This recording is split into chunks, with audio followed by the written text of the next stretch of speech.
tariffs, as you know, it'll start a week earlier than the reciprocal, which is going to be on a couple of weeks earlier. Reciprocal tariffs start on April 2nd.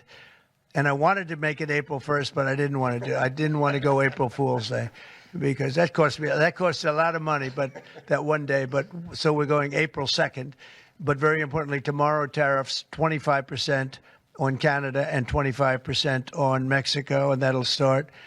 So they're going to have a tariff. So what they have to do is build their car plants, frankly, and other things in the United States, in which case they have no tariffs.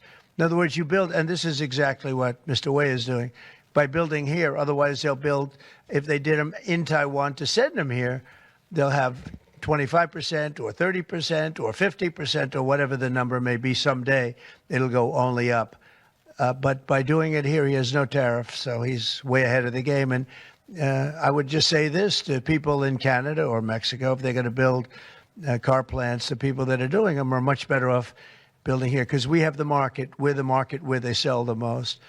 And so I think it's going to be very exciting for the automobile companies, very exciting for, I can think of any, as an example, North Carolina, they had the great, I used to go there to buy furniture for hotels, and it's been wiped out.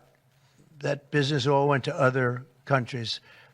And now it's all going to come back into North Carolina, the furniture manufacturing. On the tariffs, is there any room left for Canada and Mexico to make a deal before midnight? And should we expect those Chinese tariffs, the extra 10%, to take No room left for Mexico or for Canada. No, the tariffs, they're all set. They go into effect tomorrow.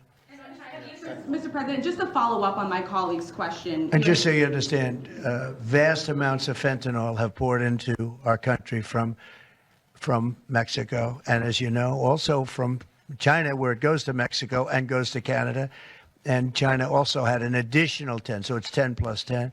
And it comes in from Canada and it comes in from Mexico, and that's a very important thing to say. Yep. You met with Argentine President Javier Milei at CPAC. He wants to sign a free trade agreement with the United States. Is that something that you would consider even with Argentina? I'll consider anything. And Argentina, I think he's great, by the way. I think he's a great leader. He's doing a great job. He's doing a fantastic job. Brought it back from oblivion. Yeah, we'll look at things. We're looking at the UK with things. It doesn't have to be tariffs, but tariffs are easy.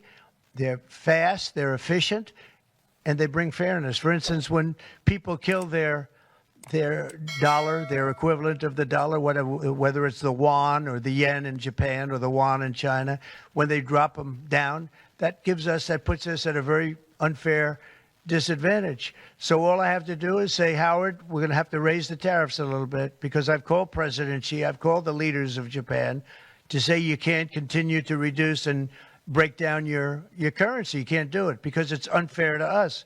It's very hard for us to make tractors, Caterpillar, here when Japan, China, and other places are killing their currency, meaning driving it down. So all of these things add up. And the way you solve it very easily is with tariffs, because when they do that, instead of having to make phone calls every day like I used to do with certain leaders, President Xi, a lot of phone calls, talking about the fact that they're lowering their yuan, they're lowering it down, and that makes it very, very hard for us. So this way I just say, look, let them do that, and we make up for it with the tariffs. But will you be speaking with Mexican President Claudia Sheinbaum about? Yeah, sure, I will. I have a lot of respect.